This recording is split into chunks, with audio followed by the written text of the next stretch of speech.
বিকাশ ভবনের সামনে থেকে সরতে নারাজ আন্দোলনকারীরা। নির্দেশ বদলাতে পারে সুপ্রিম কোর্ট, বিকাশ ভবন নয়। আন্দোলনের নামে নাটক চলছে এমনই খোঁচা রাজ্যের মন্ত্রী ফিরহাদ হাকিমের। রাজ্য সরকার আন্দোলনকারীদের পাশে রয়েছে, যারা বিপদ ডেকেছে তাদের প্ররোচনায় নাটক বলে খোঁচা ফিরহাদ হাকিমের।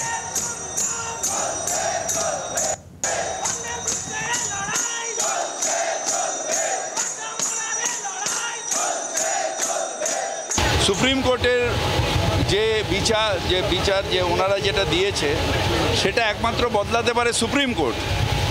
বিকাশ ভবনে গিয়ে আন্দোলন করে সেটা বদলানো যায় না।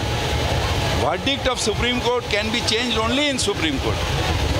সুতরাং এটা তো নাটক হচ্ছে।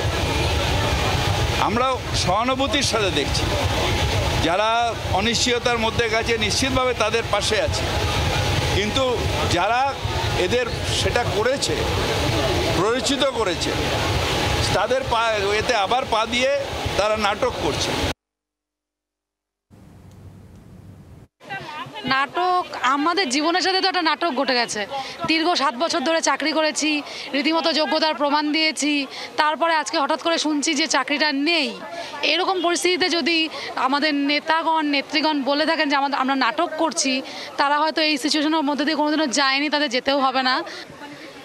কিছু বলার নেই, বুঝলেন। এই যে নাটক ওরা বলছে, কিন্তু আমাদের অবস্থা এখানে, আমরা তো শখ করে এখানে জলপাইগুড়ি ডিস্ট্রিক্ট, মুর্শিদাবাদ ডিস্ট্রিক্ট, বাইরের থেকে সবাই এসে এখানে শখ করে বসে নেই তো। আমাদের তো ঘর সংসার আছে, এত দূরের থেকে সংসার ফেলে এখানে কি আমরা নাটক করতেই এসেছি? উনি যদি মনে করেন সেটা নাটক করতে এসেছি, সব ছোট ছোট বাচ্চা আমাদের আছে, 3 বছর 4 বছরের বাচ্চা রেখে আমরা এখানে নাটক করতে এসেছি যদি মনে করেন, তাহলে সেটা ওনার ভাবনা। কিছু বলার নেই ওনাকে আর।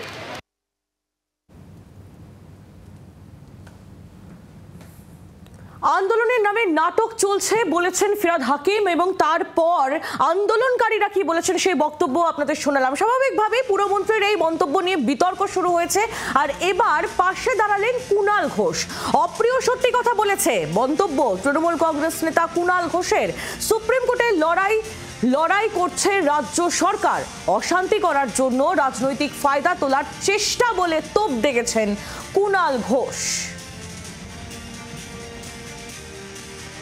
ফিরহাদ হাকিম আমাদের সিনিয়র নেতা অপ্রিয় সত্য কথা বলেছেন। তার কারণ লড়াইটা সুপ্রিম কোর্টের, লড়ছে রাজ্য সরকার। মমতা বন্দ্যোপাধ্যায় সুপ্রিম কোর্টের রায়ে চাকরি হারাদের পাশে দাঁড়িয়ে রিলিফ স্টেপস ঘোষণা করেছেন এবং স্থায়ী সমস্যার সমাধানের জন্য সুপ্রিম কোর্টে যাচ্ছেন। সেখানে যদি মাঝখানে শুধুমাত্র অশান্তি তৈরি করার জন্য রাজনৈতিক মঞ্চ হিসেবে জায়গাটাকে ব্যবহার করা হয়, তাহলে তো ফিরহাদ হাকিম যা বলেছেন সেটাই দাঁড়ায়। কুণাল ঘোষের বক্তব্য আমরা শুনছিলাম। এ নিয়ে রাজ্য বিজেপির মুখপাত্র শ্রমিক ভট্টাচার্য তিনি কি বলছেন শুনুন। যেদিন প্রথম পার্থ চট্টোপাধ্যায়কে নিয়ে সমস্যা তৈরি হয়েছিল, সেদিন এই ফিরহাদ হাকিম বলেছিলেন যে কালেকটিভ রেসপন্সিবিলিটির কথা।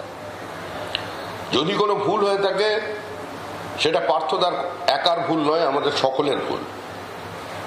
আজকে তিনি কি বলছেন? তৃণমূল কংগ্রেসের সর্বোচ্চ নেতা থেকে একদম নিচুতলার নেতা পর্যন্ত এই প্রাতিষ্ঠানিক দুর্নীতি, লুট, আজকে তাকে কেন্দ্র করেই এই বিপত্তি তৈরি হয়েছে। বাংলার আওয়াজ, বাঙালির আবেগ, জি 24 ঘন্টা।